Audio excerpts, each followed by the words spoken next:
Assalamualaikum warahmatullahi wabarakatuh. Semoga semua kebaikan terlimpah kepada kita semua. Amin ya rabbal alamin. Dikisahkan pada suatu hari di pasar kota Baghdad ada seorang pria sombong yang suka menghujat Allah.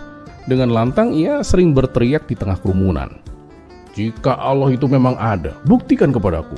Aku bahkan tidak takut padanya, karena aku bisa melakukan apa saja, termasuk minum racun tanpa terluka." Orang-orang yang mendengar ucapannya merasa geram, tetapi tak ada yang berani melawan pria itu. Karena badannya besar, suaranya kasar, dan tingkah lakunya menakutkan. Kabar tentang pria itu akhirnya sampai ke telinga Baginda Raja Harun ar-Rasyid. Baginda Raja memanggil Abu Nawas ke istana. "Abu Nawas, aku ingin kamu berdebat dengannya. Jika kamu berhasil membungkamnya, aku akan memberimu hadiah yang besar," perintah Baginda Raja dengan tegas. Abu Nawas pun tersenyum penuh percaya diri. "Baik Paduka, serahkan urusan ini kepadaku." Dengan santai Abu Nawas pun pergi ke alun-alun menemui pria sombong itu yang sedang dikerumuni banyak orang. "Wahai tuan yang besar dan penuh keberanian," sapa Abu Nawas dengan nada yang ramah. "Aku dengar Anda ini merasa berani menantang Allah. Benarkah begitu?" "Oh ya, benar sekali," jawab pria itu dengan congkak. "Apa kau juga ingin menantangku? Aku tidak takut pada siapapun, termasuk Tuhanmu itu." Abu Nawas pun hanya tersenyum tipis. "Baiklah tuan, kalau Anda memang sahabat itu, aku ingin menguji keberanianmu. Minumlah racun ini," katanya sambil mengeluarkan botol kecil berisi cairan hitam yang pekat. Kerumunan pun langsung gempar. Semua orang menahan nafas menunggu reaksi si pria itu. Pria sombong itu tampak sedikit ragu. "Ini benar-benar racun bukan?" tanyanya dengan nada yang curiga. "Tentu saja tuan," jawab Abu Nawas dengan nada yang meyakinkan. "Hanya orang yang percaya kepada Allah yang bisa selamat setelah meminum racun ini." Pria itu pun mendelik.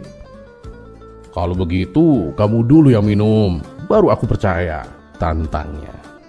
Abu Nawas pun mengangguk dengan tenang. Ia membuka botol itu, menuangkan sedikit cairan hitam ke tangannya, lalu meminumnya dengan santai. Bahkan ia pura-pura menikmatinya dan berkata, rasanya enak seperti madu." Orang-orang pun tercengang. "Wah, Abu Nawas selamat," seru mereka dengan kagum. Tak ingin terlihat kalah, pria sombong itu akhirnya mengambil botol tersebut dan menenggak isinya dengan angkuh. Namun begitu cairan itu masuk ke tenggorokannya, wajahnya langsung berubah. "Apa ini? Kenapa tubuhku panas sekali?" teriaknya panik sambil muntah-muntah dan memegangi perutnya. Orang-orang pun terkejut, sementara Abu Nawas hanya tertawa kecil. "Tuhan, itu bukan racun. Itu hanya campuran jahe dan rempah-rempah. Rasa pahit dan panas itu berasal dari ketakutanmu sendiri, Tuhan. Kamu tahu kenapa aku tidak apa-apa? Karena aku percaya pada Allah yang menciptakan segala sesuatu dengan sempurna." Pria itu pun terdiam, wajahnya memerah karena malu. Dengan suara bergetar ia pun berkata, "Aku salah, aku tidak seharusnya menghujat Allah. Ampunilah aku," katanya sambil berlutut di hadapan Abu Nawas. Abu Nawas pun tersenyum penuh kemenangan. "Ya, semoga kejadian ini menjadi pelajaran bagimu, bahwa kekuatan manusia tidak ada apa-apanya dibandingkan dengan kekuatan Allah." Baginda Raja Harun ar-Rasyid yang menyaksikan dari kejauhan merasa kagum dengan kecerdikan Abu Nawas. Dan sesuai janjinya, ia pun memberikan hadiah besar kepada Abu Nawas. Sementara itu, pria sombong itu pergi dari alun-alun dengan kepala yang tertunduk. Ia menjadi bahan tertawaan banyak orang.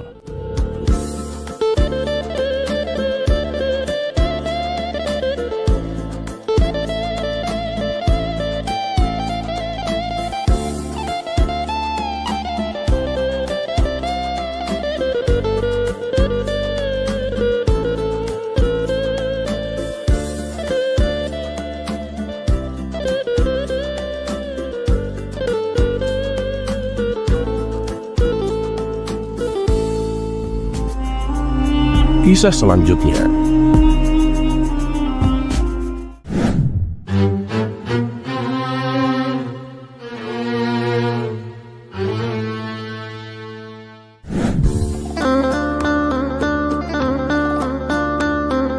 Pada suatu hari, Baginda Raja memanggil Abu Nawas ke istana. Dengan senyuman yang penuh dengan teka-teki, Baginda Raja yang terkenal gemar menguji kecerdasan Abu Nawas berkata, "Hei Abu Nawas, aku punya pertanyaan yang tak bisa dijawab oleh siapapun di kerajaanku. Kalau kamu berhasil menjawabnya, kamu akan mendapatkan hadiah emas sepenuh keranjang. Tapi kalau kamu gagal, kamu harus membersihkan kandang kuda selama sebulan penuh." Abu Nawas pun tersenyum tipis. Dia tahu pertanyaan Baginda Raja pasti rumit dan menjebak, tetapi ia tidak gentar. "Siap Paduka, apakah pertanyaan itu Paduka?" tanyanya dengan tenang. Baginda Raja mendekatkan tubuhnya, menatap Abu Nawas, lalu berkata, "Apa yang lebih jahat daripada setan dan iblis?" Pertanyaan itu membuat Abu Nawas terdiam sejenak. Ia tahu bahwa jawaban sembarangan tidak akan diterima oleh Baginda Raja. Maka ia pun berkata, "Paduka yang mulia, pertanyaan ini sangat besar dan membutuhkan pemikiran yang mendalam. Mohon beri hamba waktu 3 hari untuk mencari jawabannya Paduka." Baginda Raja pun tersenyum dengan licik. "Baiklah, aku beri kamu waktu 3 hari. Tapi ingat, jawabanmu harus memuaskanku Abu Nawas." Setelah meninggalkan istana, Abu Nawas pun mulai berpikir keras. Pada hari pertama, ia pergi ke pasar untuk mengamati tingkah laku orang-orang. Di sana, ia melihat seorang pedagang yang mencurangi timbangannya agar mendapatkan keuntungan yang lebih besar. Ia menambahkan beban kecil yang tersembunyi di bawah timbangan, sehingga barang yang ia jual terlihat lebih berat dari yang sebenarnya. Abu Nawas mendekati seorang pembeli dan berkata, "Tahukah kamu bahwa barang yang kamu beli sebenarnya lebih ringan dari yang terlihat?" Pembeli itu terkejut, tetapi pedagang itu langsung membantah dengan suara lantang, "Jangan dengarkan dia, aku ini pedagang yang jujur." Abu Nawas pun tersenyum sambil bergumam dalam hati, "Orang ini menggunakan akalnya untuk mencurangi orang lain. Apakah ini yang lebih jahat daripada setan?" Namun ia merasa ini belum cukup untuk menjadi jawaban yang pasti. Ia terus berjalan hingga ia melihat seorang pejabat kerajaan sedang memeras seorang petani miskin. Pejabat itu memaksa sang petani untuk membayar pajak lebih tinggi dari yang seharusnya, dengan ancaman akan menyita tanahnya jika tidak segera membayar. Abu Nawas pun merasa geram melihatnya. "Ini lebih jahat lagi," pikirnya. Tapi ia tetap merasa ada hal yang lebih besar daripada ini. Pada hari kedua, Abu Nawas pun memutuskan untuk mencari nasihat dari seorang alim yang terkenal bijaksana di masjid. Ia menceritakan pertanyaan Baginda Raja dan bertanya, "Nah, kalau menurut Tuan, apa yang lebih jahat daripada setan atau iblis?"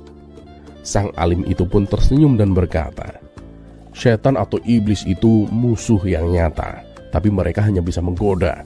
Manusia di sisi lain bisa menjadi lebih jahat ketika mereka mengikuti hawa nafsu mereka tanpa kendali. Bahkan hawa nafsu manusia bisa membuat mereka melakukan hal-hal yang bahkan setan pun tak terpikirkan."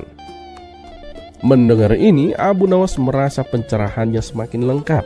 Ia merenungkan kata-kata itu sepanjang malam dan merangkai jawaban yang akan ia berikan kepada Baginda Raja. Di hari ketiga, Abu Nawas kembali ke istana. Baginda Raja sudah menunggu dengan penuh rasa ingin tahu, dikelilingi oleh para menteri dan penasehatnya. "Jadi Abu Nawas," kata Baginda Raja dengan senyum penuh harap, "apa jawabanmu? Apa yang lebih jahat daripada setan atau iblis?" Abu Nawas pun membungkuk hormat dan menjawab dengan tenang, "Paduka yang mulia, yang lebih jahat daripada setan adalah manusia yang menggunakan akalnya untuk berbuat kejahatan." Baginda Raja mengernyit, penasaran dengan jawaban itu. "Manusia? Jelaskan maksudmu."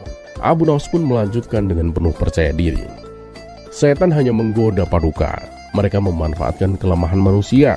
Tetapi manusia memiliki akal yang bisa membedakan antara baik dan buruk. Ketika manusia dengan sengaja menggunakan akalnya untuk mencurangi orang lain, menindas yang lemah, atau bahkan merusak tatanan dunia demi kepentingan pribadi, mereka melampaui setan dalam hal kejahatan Paduka. Setan hanyalah penggoda, tetapi manusia menjadi pelaku kejahatan yang sesungguhnya." Mendengar penjelasan itu, Baginda Raja terdiam. Ia merenungkan kata-kata Abu Nawas. Ia tertawa terbahak-bahak. "Abu Nawas, kamu benar-benar luar biasa. Jawabanmu sangat bijaksana.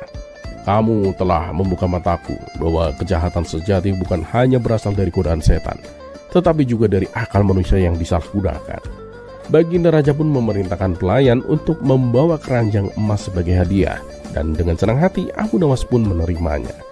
Dalam perjalanan pulang, Abu Nawas tersenyum puas sambil berkata, "Seperti biasa, akal sehat dan kebijaksanaan adalah senjata yang terbaik." Kisah ini pun menyebar ke seluruh penjuru negeri, menambah kekaguman rakyat kepada kecerdasan dan kebijaksanaan Abu Nawas.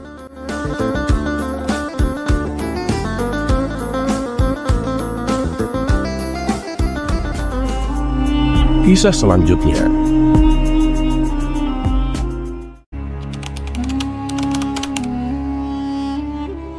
Abu Nawas memanglah bukan orang kaya raya. Lebih tepatnya, ia hanya keluarga yang sederhana. Untuk memenuhi kebutuhan pokoknya sehari-hari bisa dikatakan sangat tercukupi. Tapi kalau untuk kebutuhan mewah, Abu Nawas belum bisa terpenuhi. Ia tidak mempunyai barang mewah dan makanan mewah di rumahnya. Semua serba cukup dalam kadar yang sederhana. Namun nasib apes menimpa Abu Nawas. Tidak ada hujan, tidak ada angin. Sang istri tiba-tiba minta dibelikan kalung. Hal ini membuat Abu Nawas pusing 7 keliling. Bagaimana mungkin bisa ia memenuhi keinginan istrinya? Untuk membeli makanan mewah saja ia tidak mampu, apalagi membelikan perhiasan kalung. "Wahai istriku, maafkanlah aku. Aku tak mungkin bisa menyanggupi keinginanmu. Kan kamu tahu sendiri, kita adalah keluarga sederhana yang hidupnya hanya pas-pasan," tutur Abu Nawas dengan lemah lembut. Namun keputusan Abu Nawas ini ternyata membuat istrinya tidak terima, karena ia sangat menginginkan perhiasan kalung. Dan selama ini ia merasa tak pernah menuntut apapun, tak pernah meminta yang macam-macam. Ia ingin hanya kali ini saja permintaannya dituruti. Entah bagaimana caranya, pokoknya ia ingin dibelikan kalung. Tapi lagi-lagi Abu Nawas tidak berani mengiyakan. Ia hanya meminta istrinya supaya selalu bersyukur dengan apa yang ada. Marahlah istri Abu Nawas. Ia terus ngomel dan memarahi suaminya. Tak tahan dengan omelan sang istri, Abu Nawas lalu pergi meninggalkan rumah. Istrinya yang masih marah kepada Abu Nawas berniat membalas dengan memasak sop yang sangat pedas. Saat malam tiba, Abu Nawas pun pulang. Sang istri berpura-pura tersenyum hangat menyambut kedatangannya. Abu Nawas lalu diajaknya duduk di meja makan. Kemudian sang istri menghidangkan sop yang pedas tersebut. Melihat sikap istrinya yang sudah tidak marah lagi, Abu Nawas tersenyum ceria. "Kamu memang istri yang solihah," puji Abu Nawas. Tapi sungguh malang, sang istri lupa dengan jebakannya sendiri.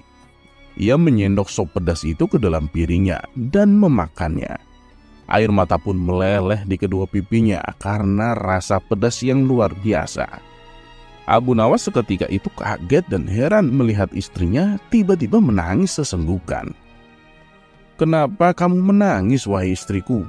tanya Abu Nawas khawatir. Dengan mengusap air matanya yang menetes di pipi, sang istri menjawab, "Dulu almarhum ibu sangat menyukai masakan sop ini. Setiap kali aku makan sop seperti ini, aku menjadi teringat almarhum ibu. Itulah yang membuat aku menangis," ujar sang istri berpura-pura. "Sudahlah, wahai istriku, ibumu itu orang baik. Insya Allah ia meninggal dalam keadaan husnul khotimah," balas Abu Nawas menenangkan istrinya. Kini giliran Abu Nawas yang memakan sop pedas itu. Betapa terkejutnya ia. Ternyata sop yang ia makan pedasnya bukan main. Kedua mata Abu Nawas langsung meneteskan air mata tanpa henti. Bahkan air matanya lebih banyak dari sang istri. Tak mau kalah dengan sandiwara istrinya, Abu Nawas meluapkan rasa pedasnya dengan menangis terisak-isak. "Kenapa kamu menangis, wahai suamiku?" tanya sang istri heran. "Aku juga teringat almarhum ibumu. Kenapa ia mati meninggalkanmu tanpa mengajak dirimu?" jawab Abu Nawas. Mendengar jawaban Abu Nawas, sang istri yang tadinya jengkel mendadak tertawa terpingkal-pingkal. Keduanya akhirnya rukun dan mesra kembali. Ya, begitulah namanya saja hidup berumah tangga. Pasti ada suka dan ada duka. Tentunya ada juga pertengkaran di dalamnya. Tapi jangan jadikan pertengkaran menjadi perpecahan, apalagi sampai terjadi perceraian. Pertengkaran hanyalah bumbu dalam berumah tangga. Karena dengan adanya pertengkaran, kita bisa merasakan betapa nikmatnya kemesraan. Kisah selanjutnya.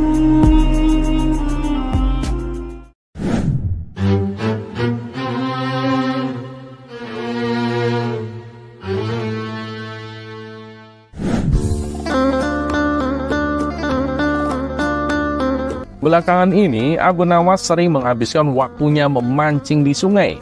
Ternyata, hobi barunya ini dapat menghasilkan uang yang lumayan banyak. Setiap kali ia pulang dari memancing, ia selalu membawa ikan-ikan yang banyak. Sebagian ia jual, dan sebagiannya lagi ia masak sendiri. Hingga suatu hari, ada seorang saudagar kaya yang melihat Abu Nawas sedang duduk santai di pinggir sungai. Ia pun menghampiri Abu Nawas dan bertanya,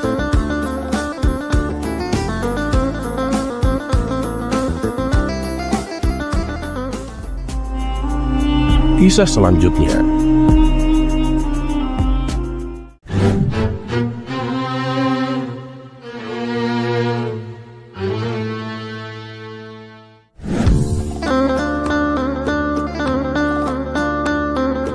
Usaha baginda raja untuk mengerjai Abu Nawas seakan tidak ada habisnya.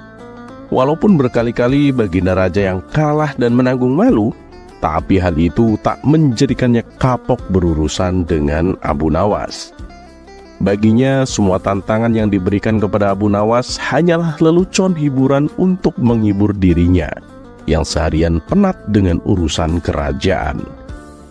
Dan pada cerita kali ini, baginda raja memerintahkan kepada Abu Nawas untuk membawakan karpet ajaib, yaitu sebuah karpet yang bisa terbang. Kisah ini berawal ketika baginda raja membaca sebuah buku yang berisi dongeng seorang pemuda bernama Aladin, di mana Aladin ini mempunyai karpet ajaib yang selalu bisa membawanya terbang kemanapun ia pergi.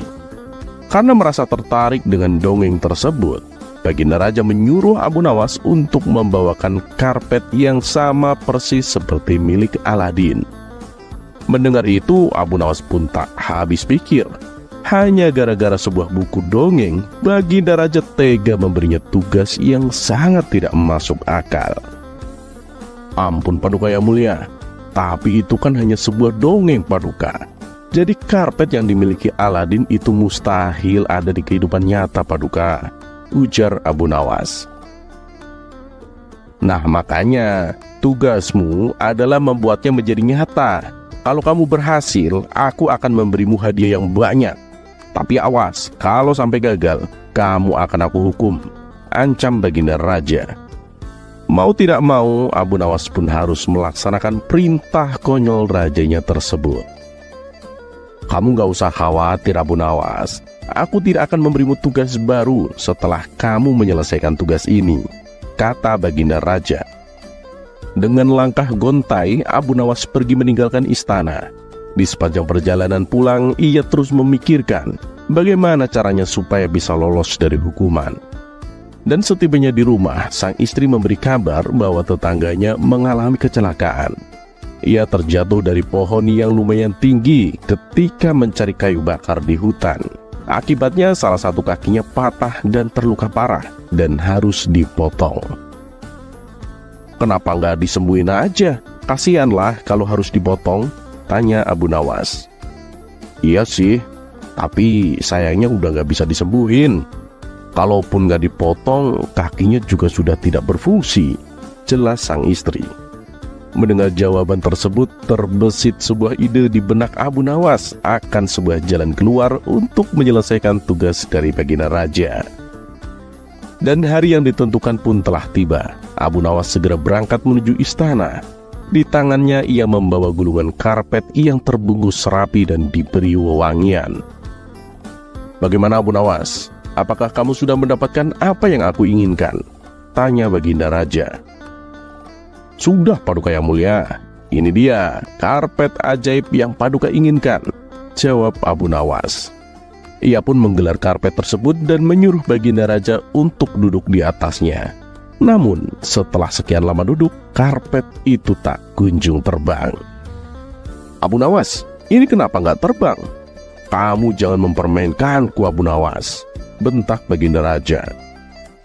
Oh tidak Paduka, mana berani saya mempermainkan Paduka. Karpet ini saya dapatkan dari jin sakti penunggu pohon Paduka, jadi nggak mungkin nggak bisa terbang. Sebentar Paduka, saya cek dulu. Oh alah, ternyata ini penyebabnya. Pantas saja nggak mau terbang, kata Abu Nawas sambil menunjuk pinggiran karpet yang terpotong. Maksudmu bagaimana Abu Nawas? Tanya Baginda Raja. Ya bagaimana bisa terbang Paduka? Karpetnya aja sudah tidak utuh lagi. Ada bagian yang telah terpotong, jawab Abu Nawas. Lalu bagaimana ini? Coba kamu betulkan Abu Nawas, pinta Baginda Raja. Waduh, maaf Paduka yang mulia. Tugas saya adalah membawa karpet terbang, bukan membetulkannya. Itu sudah di luar kewajiban tugas saya Paduka, jelas Abu Nawas. Terus siapa yang akan membetulkan karpet ini? Tanya Baginda Raja.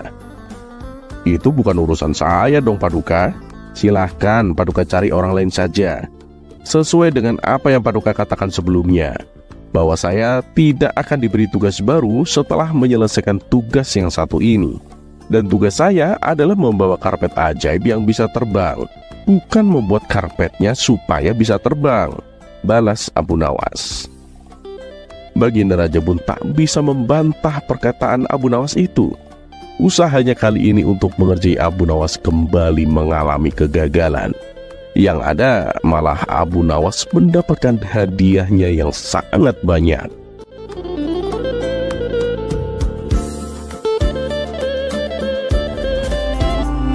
Kisah selanjutnya.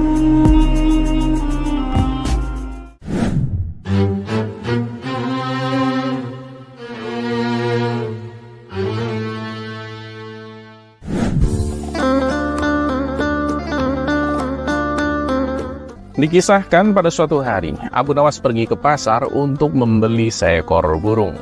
Dari sekian banyak penjual burung, ada salah satu penjual yang sepi pembeli. Karena kasihan, Abu Nawas pun menghampirinya. "Burung apa yang kamu jual?" tanya Abu Nawas. "Burung beo, Tuan," jawab si penjual. "Berapa harganya?" tanya Abu Nawas kembali. "Murah, Tuan, cuma 100 dinar," jawab si penjual. Mendengar hal itu, Abu Nawas pun terkejut. Pantas saja sepi pembeli. Burung seperti itu kok dijual mahal, batin Abu Nawas. Karena penasaran, Abu Nawas pun bertanya tentang kelebihan burung tersebut. Lalu dijawab oleh si penjual bahwa burung beo miliknya bisa berbicara 3 bahasa, yaitu bahasa Kurdi, bahasa Romawi, dan bahasa India. "Wah, luar biasa berarti burungmu ini. Aku belum pernah loh melihat ada burung beo sepintar itu," puji Abu Nawas. Ia pun merasa tertarik dan segera membelinya. Tapi begitu sampai di rumah, burung beo tersebut tidak bisa berbicara sama sekali. "Wah, kurang ajar, aku kena tipu ini," pikir Abu Nawas. Keesokan harinya dengan wajah kecewa, Abu Nawas pun kembali menemui si penjual burung. "Yang benar kamu kalau jualan, jangan menipu dong. Seharian burung beo ini hanya terdiam. Jangankan bicara 3 bahasa, bicara biasa saja nggak bisa," kata Abu Nawas dengan kesal. Si penjual tersenyum dan menjawab, "Oh, saya lupa ngasih tahu Tuan. Burung ini memang sangat pendiam Tuan, tapi dia sangat pintar. Dia kan di sini baru beberapa hari, ya jadi mungkin dia masih bingung dengan bahasa Arab. Cobalah ajak dia bicara bahasa kita. Siapa tahu dia memang sedang belajar bahasa baru," ujarnya. Mendengar jawaban tersebut, Abu Nawas pun tak habis pikir. Apa mungkin ya burungnya sedang belajar bahasa Arab, batin Abu Nawas. Tapi anehnya, Abu Nawas percaya begitu saja dengan ucapan si penjual burung.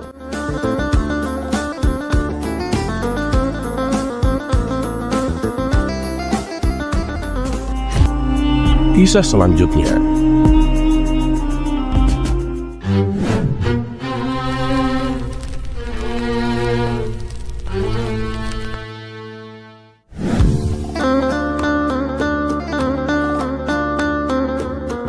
Suatu ketika, Abu Nawas mendengar kabar bahwa di sebelah tempat pemandian umum ada toko minyak wangi yang menjual candu. Di mana candu tersebut katanya, apabila ada orang yang menghisapnya, kesadarannya akan hilang alias mabuk. Karena penasaran, Abu Nawas pun timbul keinginan untuk mencobanya. Maka berangkatlah ia menuju toko minyak wangi tersebut. Ia lalu membeli sedikit candu dan dibawanya ke pemandian umum. Sambil berendam di air, Abu Nawas menghirup candu tersebut. Tapi setelah candu itu habis, Abu Nawas tak merasakan apapun. Ah, dasar omong kosong. Apanya yang bisa membuat mabuk? Aku masih waras begini, dan sama sekali nggak kehilangan akal, gumam Abu Nawas dalam hati. Merasa dirinya kena tipu, ia pun keluar dari kolam pemandian dan hendak meminta ganti rugi. Ia pun berjalan dengan mantap seperti seseorang yang sedang menahan amarah. Orang-orang yang melihat perilaku Abu Nawas ini menjadi heran dan bertanya, "Kamu mau kemana, Abu Nawas?" tanya mereka. "Aku akan ke penjual minyak wangi itu, mau minta ganti rugi aku," jawab Abu Nawas. "Memangnya kenapa?" tanya mereka. "Dia telah menipuku. Katanya candu yang dijual bisa memabukkan dan bisa membuat orang kehilangan akal. Tapi aku sama sekali tak merasakan apapun. Aku masih waras dan aku juga baik-baik saja," jawab Abu Nawas. Spontan orang-orang tertawa mendengarnya. "Coba kau perhatikan apa yang sedang kau kenakan itu, Abu Nawas," seloroh mereka. Abu Nawas pun langsung melihat ke dirinya sendiri. Spontan ia terkejut dan heran. "Loh, kenapa aku bisa telanjang begini?" batin Abu Nawas dengan ekspresi wajah bingung. Begitu menyadari dirinya dalam keadaan telanjang, Abu Nawas pun segera berlari ke kolam dan menceburkan diri.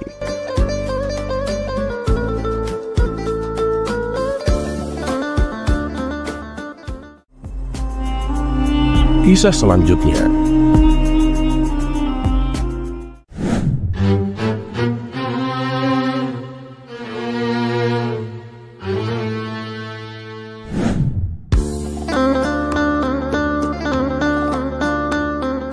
Wajarnya seorang istri pasti ingin mempunyai perhiasan emas untuk mempercantik dirinya. Begitu juga dengan sang suami. Setiap suami pasti menginginkan istrinya terlihat cantik dan anggun. Salah satunya ya memakai perhiasan emas. Namun terkadang karena kondisi ekonomi yang pas-pasan membuat sang suami tak sanggup membelikannya. Jangankan untuk membeli perhiasan emas, untuk kebutuhan sehari-hari saja kadang mengalami kekurangan. Dengan kondisi seperti ini, bagi sang istri yang solihah dan berbakti, tak mungkin memaksa suaminya membelikan perhiasan. Baginya hidup rukun dan harmonis sudah merupakan karunia yang sangat indah. Tapi ada kisah menggelitik antara Abu Nawas dan istrinya yang ingin dibelikan perhiasan. Sang istri sebenarnya tahu dengan kondisi keuangan Abu Nawas. Namun karena hasratnya ingin memakai perhiasan, ia memberanikan diri minta untuk dibelikan. Tentunya tidak dengan meminta secara langsung. Takutnya akan membuat suaminya itu merasa bersalah. Kisah ini berawal ketika Abu Nawas sedang duduk santai di depan rumah.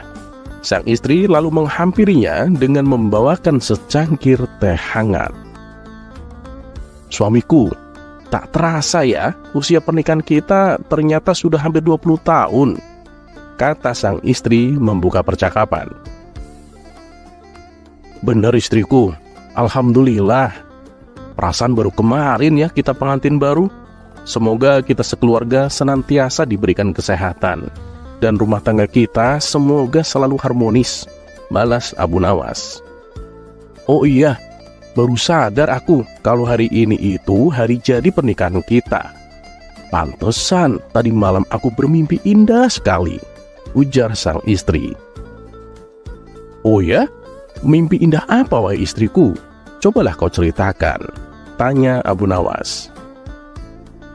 Tadi malam aku bermimpi engkau membelikanku kalung emas di hari jadi pernikahan kita, jawab sang istri. Kalau menurutmu apa ya arti mimpiku semalam? Tanya sang istri mulai menyindir. Oh itu, besok kamu juga pasti tahu artinya, jawab Abu Nawas dengan tersenyum.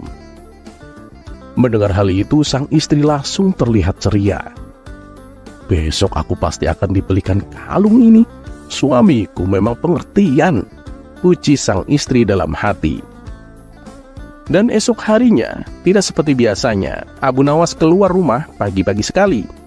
Sang istri pun melepasnya dengan senyuman. Setelah menjelang siang, sang istri menunggu kepulangan Abu Nawas. Namun sampai waktu menjelang sore, suaminya itu tak kunjung datang. Sang istri masih setia menunggu. Malam pun datang, Abu Nawas tak kunjung pulang. Hingga sang istri tak kuasa menahan kantuk. Ia pun lalu masuk kamar dan tidur. Tidak berapa lama kemudian, datanglah Abu Nawas dengan membawa kado sebagai hadiahnya.